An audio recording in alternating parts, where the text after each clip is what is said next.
अपने इस संक्षिप्त कार्यकाल में मैंने कई कार्य किए, कई कार्यक्रम आयोजित किए।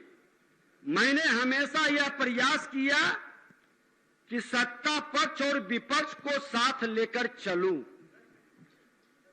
पूरी निष्पक्षता से मैंने सदन के अपने दायित्व का निर्वहन करने का प्रयास किया।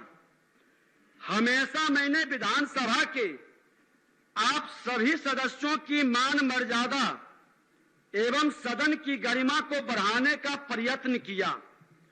एक नई राजनीतिक घटनाक्रम के तहत राजनीतिक दलों का नया गठबंधन हुआ, नई सरकार का गठन हुआ।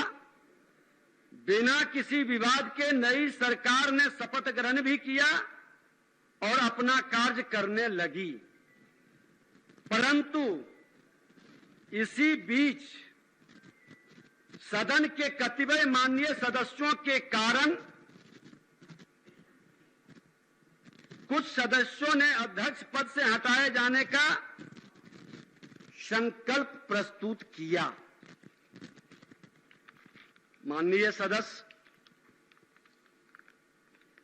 लोकतंत्र में परिस्थितियां और समय दोनों परिवर्तनशील है। डॉक्टर राधाकृष्णन ने अपने एक लेख में लोकतंत्र के बारे में लिखा है, जो बिहार के प्रथम मुख्यमंत्री श्री बाबू और इस आसन पर बैठे हुए उस समय के अध्यक्ष हमारे परम श्रद्धेय बिंदेश्वरी वर्मा जी थे।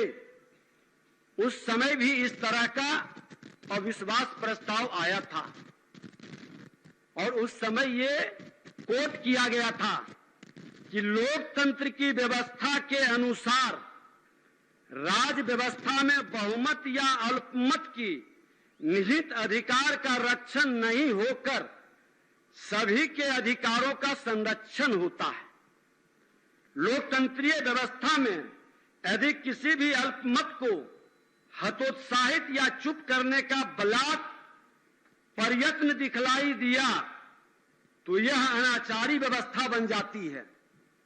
और हमेशा यह ध्यान रहे कि अनाचारी व्यवस्था शासन तंत्र को अत्याचार, व्यभिचार और भ्रष्टाचार के पथ पर अग्रसर करता है, जिसका परिणाम हम आप सभी देखे हैं, गवाह हैं।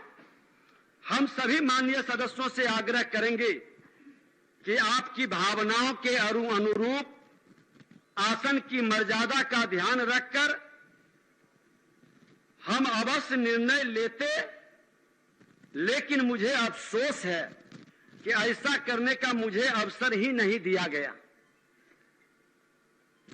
सरकार का 9 अगस्त को इस्तीफा देना और 10 अगस्त को नई सरकार का प्रस्ताव देना, लोकतंत्र में बहुमत के हिसाब से ये परंपरा, नैतिकता पर हम चर्चा नहीं करेंगे। लोकतंत्र की खूबसूरती कहें या लोकतंत्र की बदसूरती कहें, ये जनता के ऊपर छोड़ते हैं, या लोकतंत्र का तकाजा है। नई सरकार के गठनोपरांत मैं स्वतः अपने पद का परित्याग कर देता, लेकिन इसी बीच प्रेस, मीडिया और अखबारों से मालूम हुआ कि 9 अगस्त को लोगों